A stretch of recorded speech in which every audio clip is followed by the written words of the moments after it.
Hola babies! I'm Mommy Black, and this is the CAPCon recap. Ah! Oh god, I'm gonna make myself sick.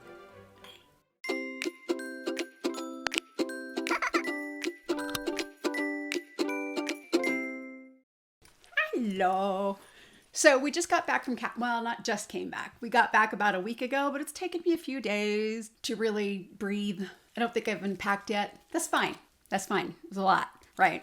We had a great time at Cap. It was so much fun. There were so many things to do. I can't even. A big thank you to everyone who helped put this event together. Also to the volunteers.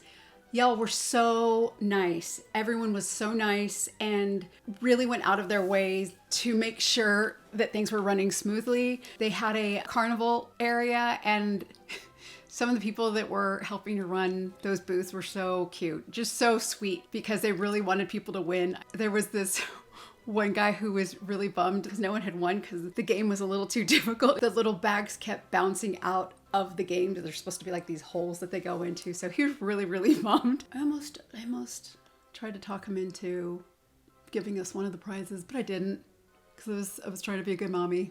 You know what I'm saying? Representing. So yeah, but we just had the best time from start to finish. They ended up opening early, and I know I'm just going to go on and on and on. Even all of the vendors, their areas were really cool. Each one had their own style. And so when you went in, it was just sort of a completely new experience. And I think that we bought from each of the vendors 200 million times. Even though we actually came with several little matching outfits for Boone and Bean, they ended up going down so many times to buy matching shirts so that they could match each other. So ridiculous. So ridiculous. That's also why the other two videos that I had said were coming along with that first pre-convention video, that's why they're going to be a bit late. We'll get them for Baby Fur Con or one of the other conventions. It's fine. It's fine. Because I was busy beforehand trying to put these little outfits together. They ended up looking so cute and they felt adorable, and it was just awesome. There was so much love from everyone just seeping through everything. Like I said before, we went into each of the stores and people were giving out so many stickers. I have so many stickers to put on my water bottle now. It's amazing. It's really cool. The people from, this is my newest shirt. The people from ABDL. I actually don't know how to say their name, but this one. They're so nice, and they're doing a lot for their community, the ABDL community in their surrounding area. I think that they're in Denver. I'm looking forward to connecting with them. I'm looking forward to connecting with a lot of the different retailers and people in the community. I was exhausted while we were there. So I'd go into a store and I'd be like, I know you, but I am too tired to talk to you. It's fine. It's fine. Speaking of, so many cool people there. We ended up meeting up with a lot of old friends and making new friends. We ended up doing a lot of playing in all the different play areas. Mayhaps the Dark Nursery, which I kept referring to as the Black Nursery, but special shout out to Scout and Flutter, the dungeon monitors for the Dark Nursery. I'm just going to say that. Not that I went in or multiple times. It's fine. They were really awesome in that role, and I'm so thankful to them for volunteering and for keeping everyone safe. That was awesome. Like I said, I'm so thankful to everyone who participated. And one of the really meaningful parts of the entire convention was during the closing ceremonies when all of I think that they were the co-directors, came up and they presented, I believe it was the director, with spoons, and it created this big art piece. For those of you who don't know what the spoon theory is, it's basically a metaphor for people like me who have autoimmune diseases. I have lupus and I have antiphospholipid antibody syndrome. So basically, the folks at CAP were supporting, I believe it was the director, were supporting this person by giving them some of their energy because, sometimes when you're running these things, you run out of spoons, you run out of energy, and you just keep going. You have no choice but to keep going. And for me, I was crying like a little baby girl in the back. I was just like, oh my God, because I know what it's like to put big events together. I've done them for several hundred people, and I've done them even for when we do the littles parties here, just for one night, putting together activities and preparing for that is so much. It's so much work. And I can't even imagine what it's like to put together a convention. Like, these people who are running this deserve our accolades. They deserve our love. They deserve our attention. They deserve everything positive that we can give to them, because they're doing this out of the goodness of their own hearts. They're volunteers. They're all volunteers. And I'm sure many people are actually losing money. I know that that's the case for several conventions that have closed in the past few years. You go into debt when you're putting some of this stuff together. So I am so thankful to them. And I will say it over and over and over again. And I know that there are always going to be issues, right? With any convention, any big group, there are going to be. You can't not, especially when you're running with volunteers. Like, volunteers are going to have their own issues, and they're not getting paid for it. So there's not as much incentive to, do the best that you can sometimes. But everyone there that I met was just amazing. But it really makes me sad when I hear or see post-convention commenters really bringing down the conventions or really criticizing what was going on. It makes me sad because I really feel that that's unfair. I believe that people have the right to criticize things. However, I think that you really need to give an opportunity to the organization or the business or whatever to actually make things right before you go forward and, shout everything to the world. It just is not a very loving thing to do.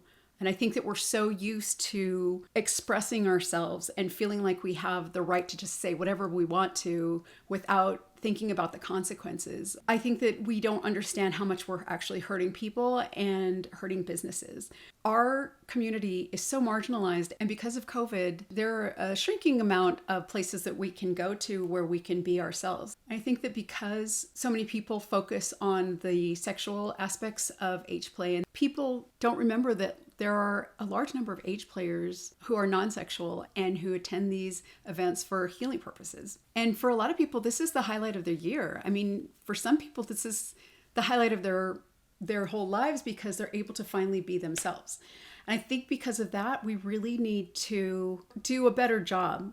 We as a whole, we as a community need to do a better job at supporting the folks who are retailers and who are business owners in the ABDL community, because they're not doing it for the madman money. No one is making a ton of money. I mean, even the diaper companies who you think are making $1 bazillion, none of them own their own manufacturing plants.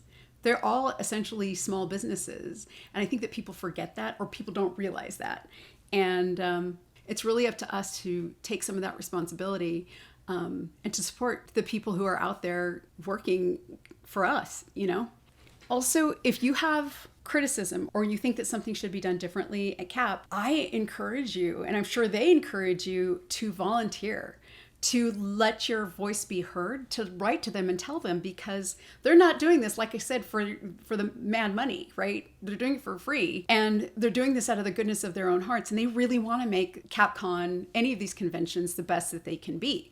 So I would implore you to volunteer and to sign up and help in any way that you can. I know that I'll be volunteering for next year too. And for those of you who are like me, who have autoimmune issues or whatever, talk to them about things that you can do where you're sitting down, or even just volunteer a couple of hours. I think we can each do a little bit. And if we all came together, we can just improve it year by year by year. Again, I was really blown away at how well organized CAP was this year. I would highly recommend that people go. I'm still, I think, processing some of the stuff that happened. This is another thing that they're doing that's really so cool. My buddy Juicebox actually made this. It's a little pin, and his friend made this little guy. So each year they're going to be adding onto the train, and I just think that's just the cutest idea. Like I said, they're just bringing their A game, everyone. And also Boonberries had made these cute little pins that are actually glow in the dark and UV reactive that we gave out. It was a special thing that we were doing this year. She made a couple hundred of them. Because she's crazy. Because her's crazy. But her's a good girl. One of my favorite things was the big Tykeables couch, which is so comfortable. And you're like, hi. But I'll go on and on. I'll go on and on. So this was supposed to be a little tiny video of just saying like, thank you to everyone who volunteered. Thank you to everyone who ran it. Thank you to everyone who participated. The folks who came and attended. It was so great meeting. It was so great meeting you guys. We just had a blast. So again, those videos, I still owe you. Oh, and also I still owe you the diaper yourself video. We're actually going to be reshooting that in a couple of weeks because we forgot some things. It's fine.